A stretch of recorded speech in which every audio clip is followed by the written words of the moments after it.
नमस्कार प्रिय विद्यार्थी बंधुगण, स्वागत करी ओडिया अध्ययन यूट्यूब चैनल को। प्रिय बंधुगण देखो, आज आम आलोचना करवा पीओडी 104 असाइनमेंट को। पीओडी 104 असाइनमेंट को यहीपरि भाव में प्रस्तुत करा जायछि। एटा को आपण माने 1 नंबर किंबा 2 नंबर जेकोसी नंबर देले भी कौन असुविधा नाही। दुईटी नंबर को टच कला भली प्रश्नर उत्तर रखा जायछि। आपण माने नंबर 1 दे पारंती, नंबर 2 मध्य दे पारंती। तेबे कौन सब रही आसतु देखा। द्वितीय विश्वयुद्ध घनघटा समग्र विश्वचेतना को गभीर भाव में प्रभावित करथिला। युद्ध समय मनीष जितेबले आपणार सम्मुख भयावह विभीषिका देखुला, निरीह मनीष मानकर आत्मचित्कार शुणुला, सेतेबेले तार चेतना भितरे मध्य सृष्टि होउतिला भयंकर संघर्ष। पारंपरिक मूल्यबोध को पुंजी करी भाग्य और भगवान पर विश्वास करी जीवन बंचुथिबा मनीष विश्वास करि पारु नथिला जे भगवान द्वारा सृष्टि एई संसार भितरे एते नारकीय लीला सृष्टि होई पारे। मनीष मनीष पई एते भयंकर होई पारे, समाधान हेउ नथिला तार प्रश्नर। परिमाण स्वरूप भाग्य और भगवान प्रति सृष्टि है तार मन भितर अविश्वास घुषुड़ी पड़ता। तार सम्मुख रही विश्वासर मूलत्व तार चेतन परिवर्तित हो जाइथिला पारंपरिक मूल्यबोध। फलतः नूतन नूतन चिंताधारा और सिद्धांत गुड़िक सृष्टि है मानव तत्व संसार रे। जहा जहा सिद्धांतर परिवर्तन घटे ताहा स्वतः प्रभावित करिथाए साहित्यिक चेतना को। सेई भली कालर विभिन्न दर्शन, विभिन्न चिंताधारा गभीर भाव में प्रभावित करिथिला समकालीन साहित्यिक माननकु।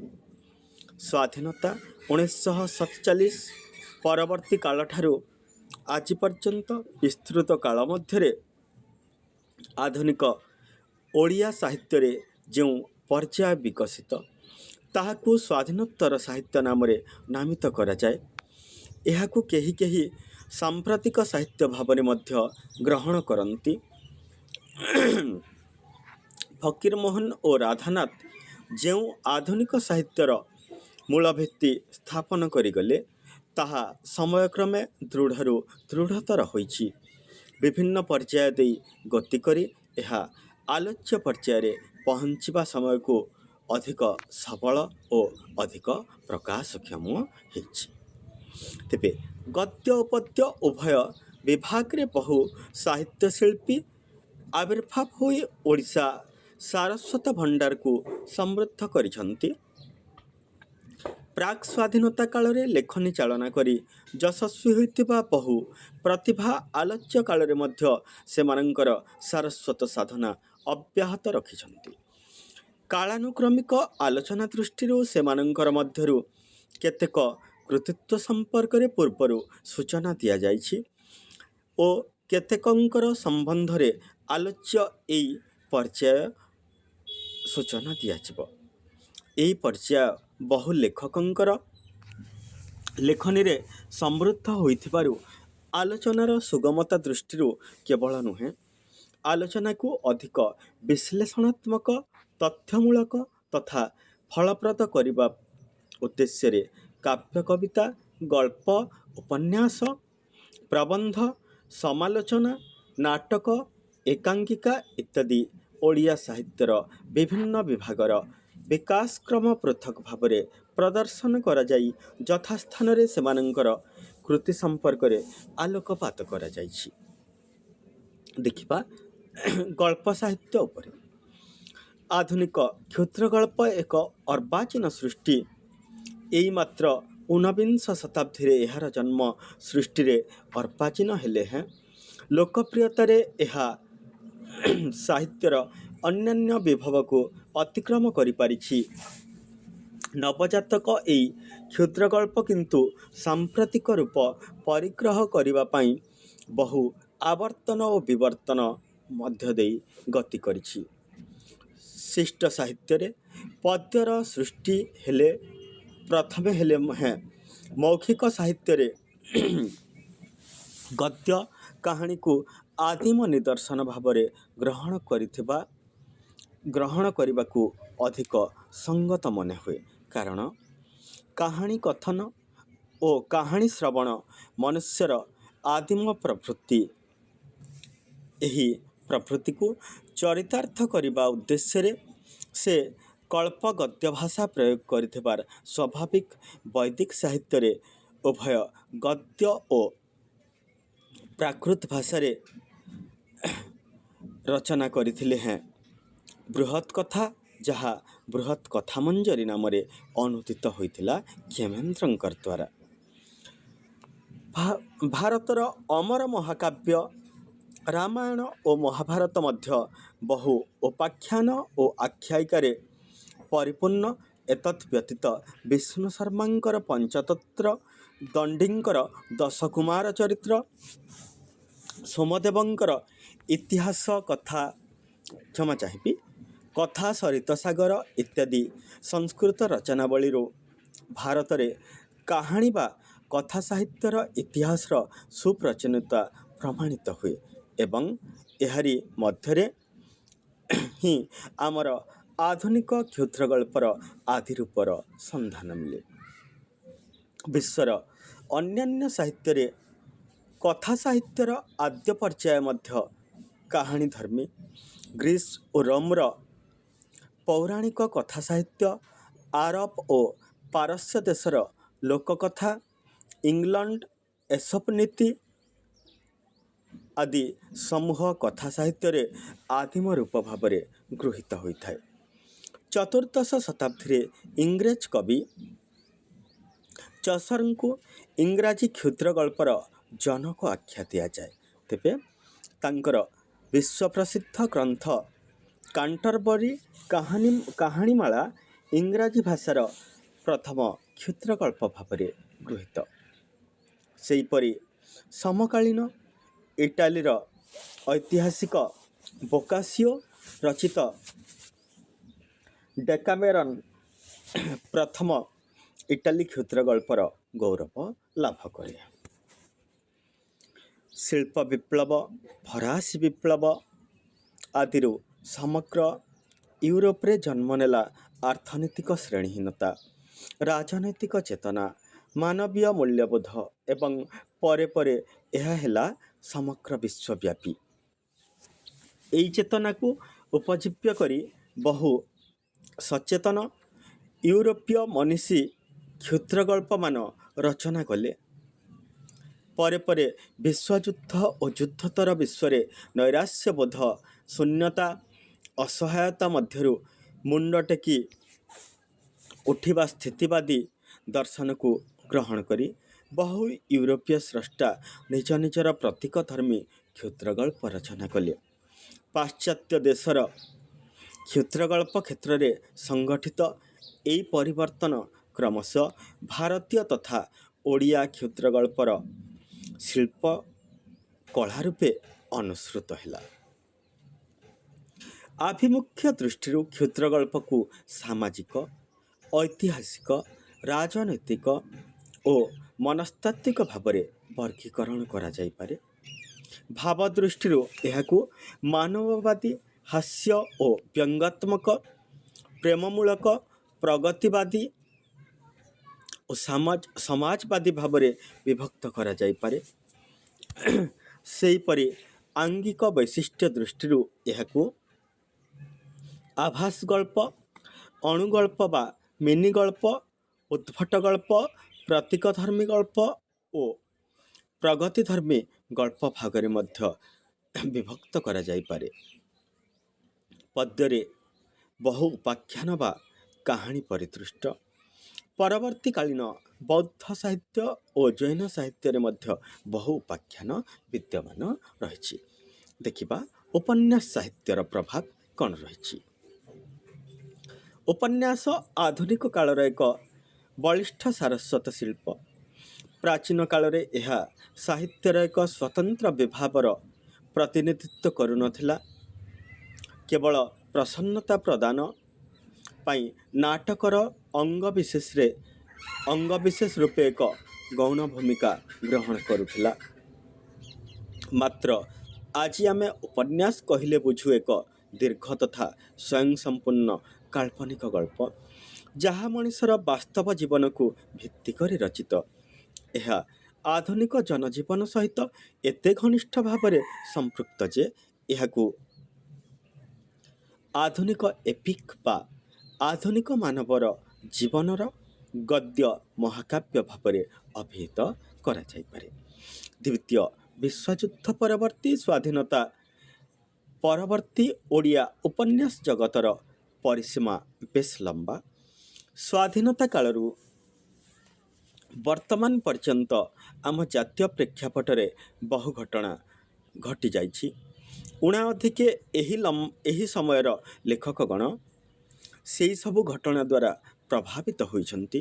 ସ୍ୱାଧୀନତା ପରବର୍ତ୍ତୀ ଉପନ୍ୟାସର ଘଟଣାଗୁଡ଼ିକ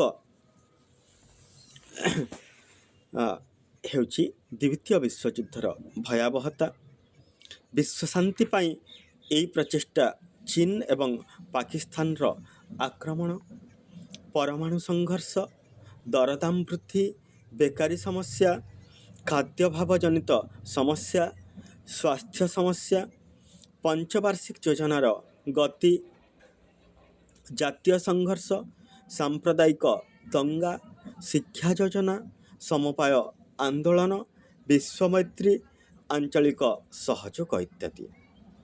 ସ୍ୱାଧୀନତା ପରବର୍ତ୍ତୀ କାଳରେ ମହାତ୍ମା ଗାନ୍ଧୀଙ୍କର ଚିନ୍ତାଧାରା କିଛି ପରିମାଣରେ ରହିଛି, କିନ୍ତୁ ଅଧିକ ଭାବରେ ଓଡ଼ିଆ ଉପନ୍ୟାସର ପରିସର ମଣ୍ଡନ କରିଛନ୍ତି କାର୍ଲ ମାର୍କ୍ସ, ସିଗମଣ୍ଡ ଫ୍ରଏଡ୍।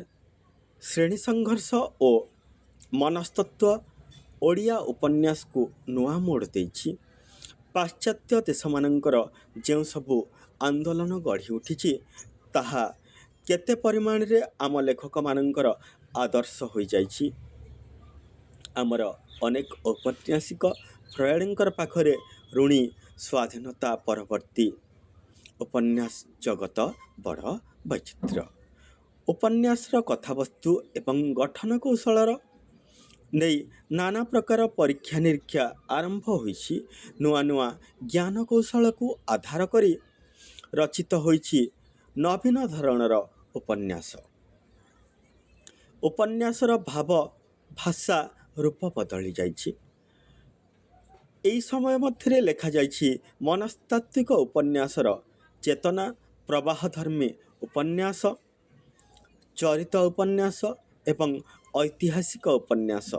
ସ୍ୱାଧୀନତା ପୂର୍ବବର୍ତ୍ତୀ କାଳରେ ବହୁ ଔପନ୍ୟାସିକ ଆସିଛନ୍ତି, ତେବେ ସେମାନଙ୍କର ମଧ୍ୟରେ ସିଦ୍ଧିଲାଭ କରିଛନ୍ତି କାହ୍ନୁଚରଣ ମହାନ୍ତି, ଗୋପୀନାଥ ମହାନ୍ତି, ସୁରେନ୍ଦ୍ର ମହାନ୍ତି, ଶାନ୍ତନୁ କୁମାର ଆଚାର୍ଯ୍ୟ, କୃଷ୍ଣପ୍ରସାଦ ମିଶ୍ର, ଚନ୍ଦ୍ରଶେଖର ରଥ ପ୍ରମୁଖ। ଏମାନଙ୍କର ବ୍ୟତୀତ ଆହୁରି ଅନେକ ଔପନ୍ୟାସିକ ଆସିଛନ୍ତି, ଯେଉଁମାନେ ଓଡ଼ିଆ ଉପନ୍ୟାସ ଜଗତକୁ ସମୃଦ୍ଧ କରିଛନ୍ତି।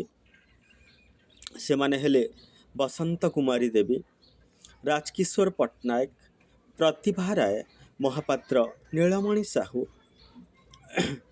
ବିଭୂତି ପଟ୍ଟନାୟକ, ଫତୁରାନନ୍ଦ, ମୁରଳୀଧର ମଲ୍ଲିକ, ସୂର୍ଯ୍ୟନାରାୟଣ ଆଚାର୍ଯ୍ୟ, ନାରାୟଣ ମହାପାତ୍ର, ଗୋକୁଳାନନ୍ଦ ମହାପାତ୍ର, ହରିହର ମିଶ୍ର, ଗାୟତ୍ରୀ ବସୁ ମଲ୍ଲିକ, ପ୍ରସନ୍ନ ମିଶ୍ର, ଯତୀନ୍ଦ୍ର କୁମାର ମହାପାତ୍ର, ଗଣେଶ୍ୱର ମିଶ୍ର, ବାମାଚରଣ ମିତ୍ର,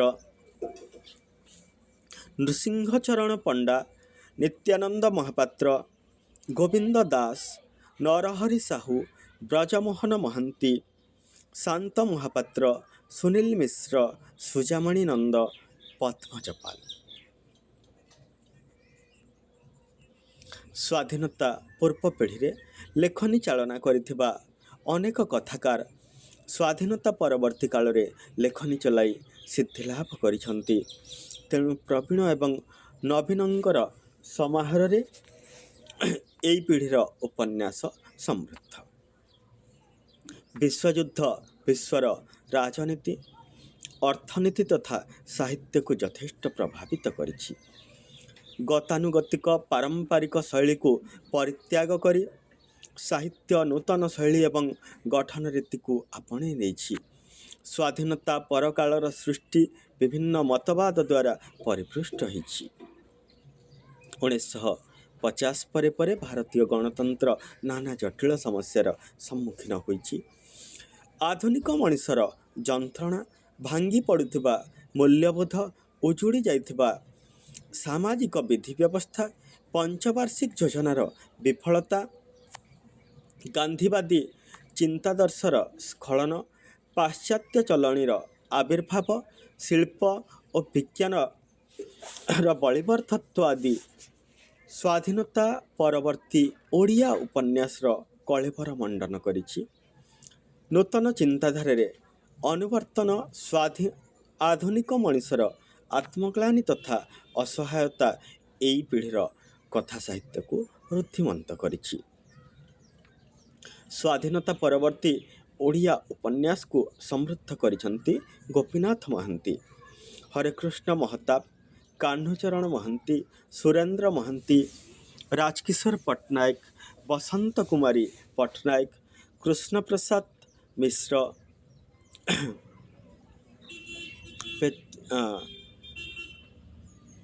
ଦେବାଚ୍ର ଲେଙ୍କା, ଶାନ୍ତନୁ ଆଚାର୍ଯ୍ୟ, ବିଭୂତି ପଟ୍ଟନାୟକ। ଆଧୁନିକ ଯୁଗ ହେଉଛି ଜିଜ୍ଞାସା ଓ ବିଖଣ୍ଡତାର ଯୁଗ। ପୁରୁଣା ମୂଲ୍ୟବୋଧ ସ୍ଥାନରେ ନୂତନ ମୂଲ୍ୟବୋଧର ଆରୋପିତ ହୋଇଛି। ଏଇ ମଣିଷ ଦୁଇଟି ଯୁଗର ସନ୍ଧିକ୍ଷଣରେ ରହିଛି। ମଣିଷଟେ ପୁଞ୍ଜିବାଦ କିମ୍ବା ମାର୍କ୍ସବାଦ, ବିଜ୍ଞାନ କିମ୍ବା ଧର୍ମ, ଭଗବାନ କିମ୍ବା ପରମାଣୁ ବୋମାକୁ ଗ୍ରହଣ କରିବ ଭାବିବା ବେଳକୁ ମଣିଷ ଏଥିରେ ବାଧାଗ୍ରସ୍ତ, ଅପ୍ରତିଭ, କିଂକର୍ତ୍ତବ୍ୟ ବିମୂଢ଼ ହୋଇଯାଇଛି। ତେବେ ପ୍ରିୟ ବନ୍ଧୁଗଣ, ଇଏ ଥିଲା ଆପଣମାନଙ୍କର POD 104ର ସବୁକିଛି ତଥ୍ୟ ଆସାଇନମେଣ୍ଟର।